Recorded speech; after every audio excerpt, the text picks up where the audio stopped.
Kaya talagang malungkot at wasak na wasak si Kimi last year December. Ngayong taon mga chika, mukhang mayroong someone na magpapasaya sa kanya. At iyon nga ay si Papi Paolo Abilino. Kaya siguro mga chika, kitang kita at napuna rin ng karamihan na hindi masaya si Paolo December last year dahil nga sa malungkot na facial expression niya that time. Pero this year mga chika, talakayin naman natin yung ngayon. Kitang kita nyo kung gaano kasaya si Paolo Abilino ngayon nakasama niya na si Kim Chiu.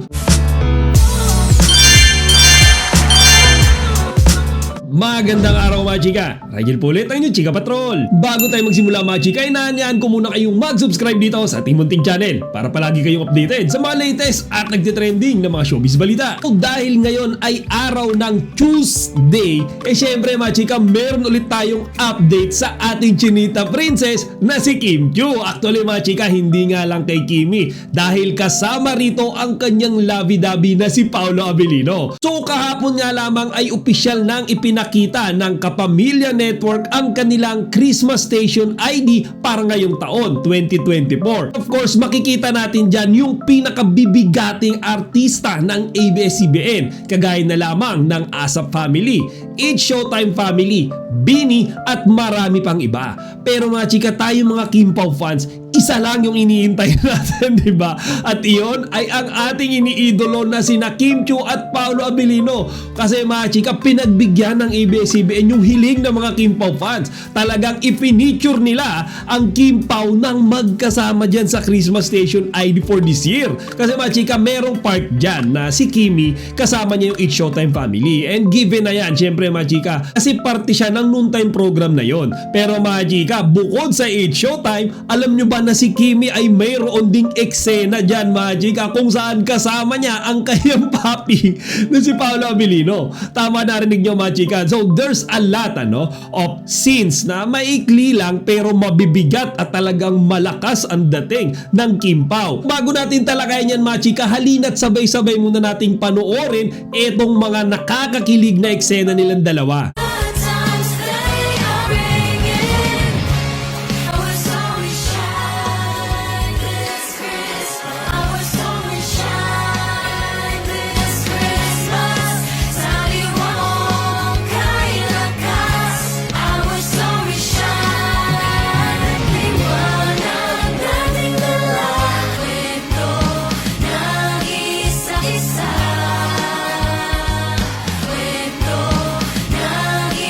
Di ba mga chika? Sino bang hindi matutuwa at kikiligin sa mga eksena dyan ng Kim Pao? Ngayon na masasabi ko lang, talagang to the next level na silang dalawa.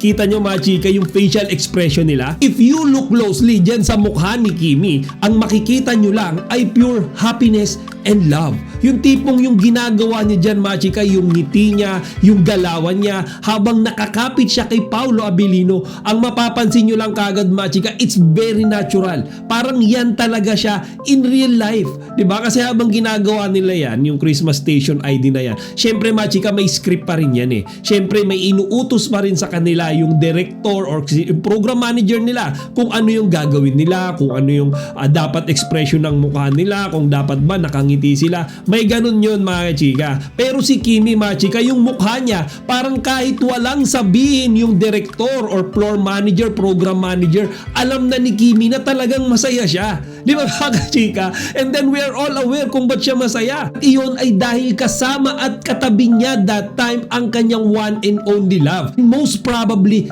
this will be her first Christmas nang sila na ni Paolo Abilino. Again mga chika, most probably lang. Kumbaga, wala pa naman silang official na inaamin, pero ang ating assumption base sa nakikita natin, mukhang yung Pasko ngayong taon ni Kimi 2024 ay hindi magiging malamig mga chika. Ba last year 2023 napabalita na nagkakalabuan na sila ni Xian Lim, tapos December mga chika ay official na nilang in-announce yan sa publiko. Kaya talagang malungkot at wasak na wasak si Kimi last year December. Ngayong taon mga chika, mukhang mayroong someone na magpapasaya sa kanya.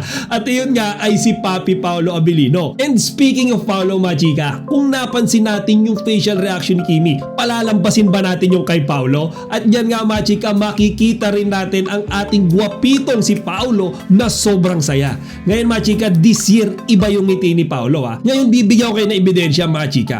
I-compare natin yung ngiti niya ngayon sa ngiti niya noong Christmas Station ID 2023. So last year yan mga kachika. So pinag-uusapan yung mukha niya ni Paolo kasi marami talaga nakapansin mga chika na parang hindi daw awitin ng Pasko yung kinakanta niya dyan kasi sobrang solemn, sobrang lonely ng mukha niya. Most probably siguro dahil during this time ay single siya. Malamang sa malamang mga kachika kasi may pagtingin na siya kay Kimi that time eh. Kasi bukod sa crush niya na talaga si Kimi before, eh di ba kaka-break lang din ni Xian tsaka ni Kimi nung November. Kaya December mga chika eh nasasaktan din siguro etong si Papi Paolo sa sinapit ni Kimi sa kanyang relasyon dito nga sa manlolokong si Xian. Kaya siguro mga chika kitang-kita at napuna rin ng karamihan na hindi masaya si Paolo December last year dahil nga sa malungkot na facial expression niya that time. Pero this year mga kachika, talakayin naman natin yung ngayon. Kitang-kita nyo kung gaano kasaya si Paolo Abilino ngayon nakasama niya na si Kim Chiu.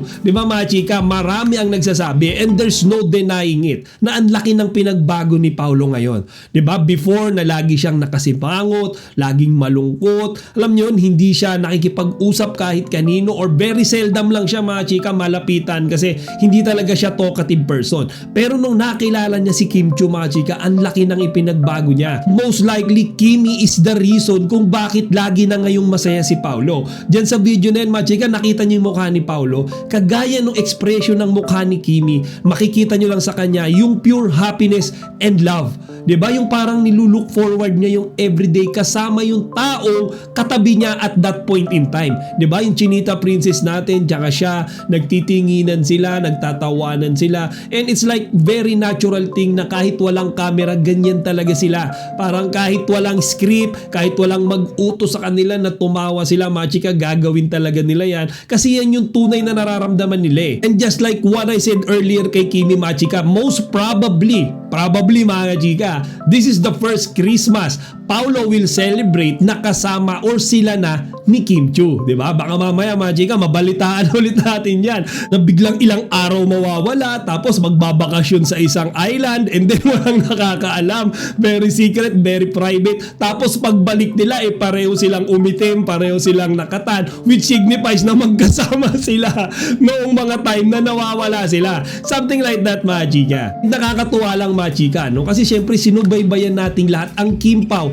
the entire year of the 2024, di ba? Para tayong mayroong sinusubaybayan na teleserye kahit wala naman tayong pinapanood sa TV. Kumbaga yung mga paayuda nila, yung mga stolen shots nila, stolen videos na mga ginagawa nila, dun lang sobrang saya na tayo eh. Kaya nga in behalf of all the Kim Pao fans, gusto kong pasalamatan yung ABS-CBN kasi kahit papano ibinigyan nila ng eksena sina Kim Chiu at Paolo Abilino sa Christmas Station ID for this year, di ba? Kasi mga chika, ang ikinatatakot ko talaga nung nakaraan, baka si Kim Chiu ay sa It's Showtime family lang kasama. Ngayon eh pinakita nila official na mayroong eksena rin talaga, though very short lang mga chika, eh punong-puno naman ang kahulugan nito. Kagaya nung tinalakay natin dito sa content na ito, nung nakita natin yung facial expression ng Kim Pao, kung gaano sila kasaya, kung gaano sila ka-in love, dun pa lang mga chika, kahit na segundo lang yung clip na yan, eh sobrang paayuda na yan para sa atin.